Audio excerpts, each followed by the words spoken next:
भगवान शिव को इस संसार में सबसे शक्तिशाली कहा जाता है। महादेव की आराधना करने वाले काल को भी मात दे सकते हैं।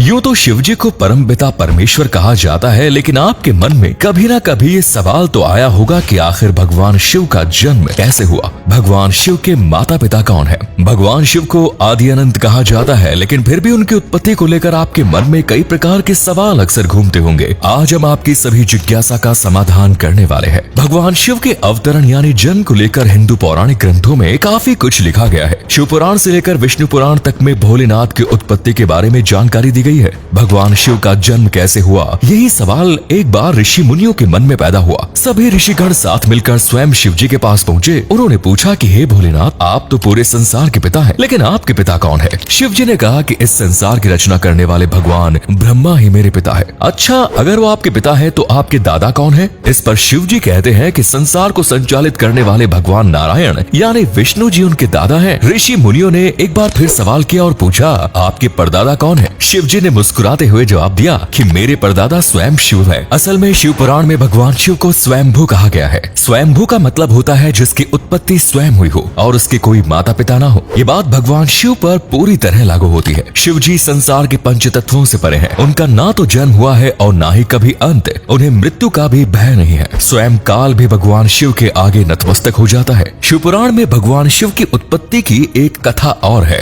कहा जाता है कि एक बार ब्रह्मा जी और विष्णु जी में झगड़ा हो गया। दोनों ये तय नहीं कर पा रहे थे कि आखिर कौन ज्यादा महान है। दोनों के बीच बहस चल रही होती है कि अचानक बीच में एक विशाल खंबा प्रकट हो जाता है। तभी एक आवाज सुनाई देती है। कहा जाता है कि आप दोनों इस तरह से झगड़ा मत कीजिए। जो भी इस खंबे का छोर सबसे पहले ढूंढेगा वही महान होगा।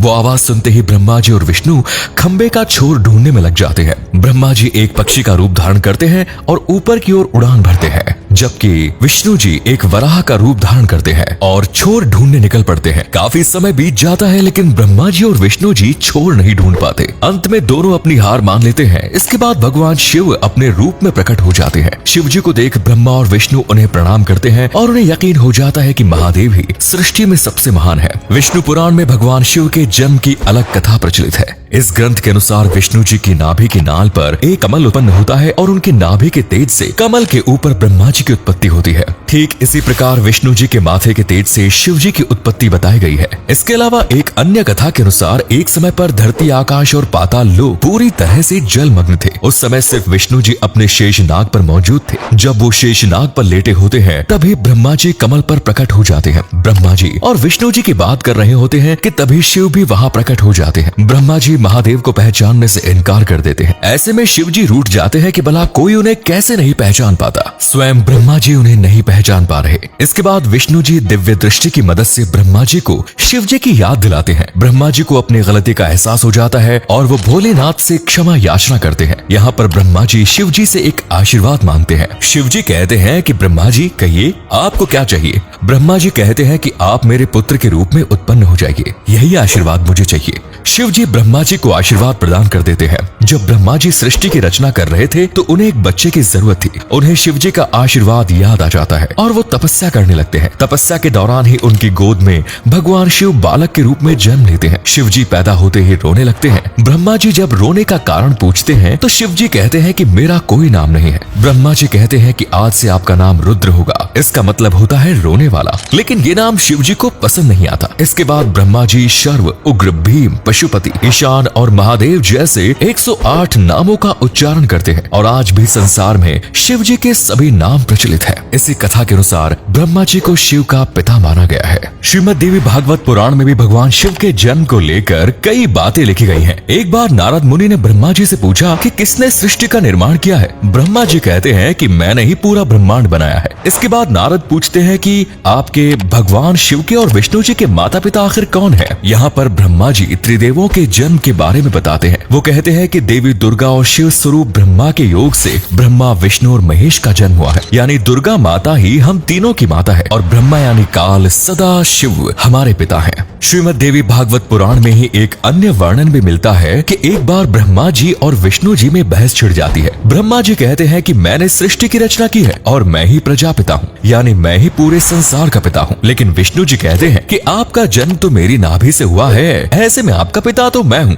दोनों की बहस चल रही होती है कि वहाँ पर सदाशिव पहुँच जाते हैं। वो कहते हैं, ब्रह्मा जी मैंने ही आपको संसार बनाने और विष्णु जी आपको संसार संभालने का काम सौंपा है। मेरे पास स्वयं यानी शंकर देव के पास संहार और तिरोभव की कार्य है। शिव जी ने कहा कि मेरे 5 मुख है, आकार, उकार, मुकार, बिंदु और नाद। इन 5 मुखों से सभी शब्द प्रकट हुए हैं। असल में आप इन 5 नामों के पहले अक्षर को जोड़ेंगे तो ओम बनता है। ओम में ही सर्व संसार समाहित है। ब्रह्मा और विष्णु का झगड़ा बंद हो जाता है और दोनों महादेव को प्रणाम करते हैं।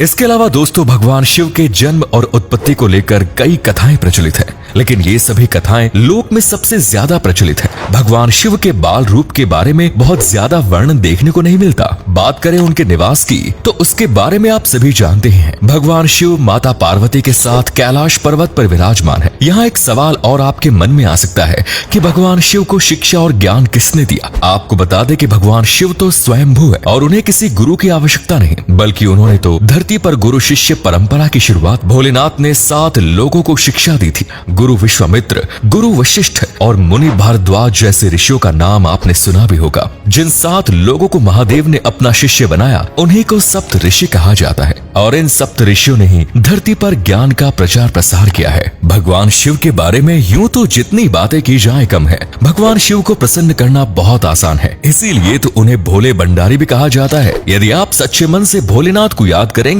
या कुछ मांगेंगे तो आप उन्हें अपने आसपास ही पाएंगे, चाहे कितनी भी मुश्किल परिस्थिति क्यों न हो। शिव नाम का गुणगान करने वाले सदा ही आनंद में रहते हैं। उम्मीद करते हैं दोस्तों आपको भगवान शिव के जन्म और उत्पत्ति के बारे में अच्छे से समझ में आ गया होगा। अगर आपको ये वीडियो पसंद आई तो लाइक करें, शेयर करें, पेज को फॉलो करें। धन्यवाद।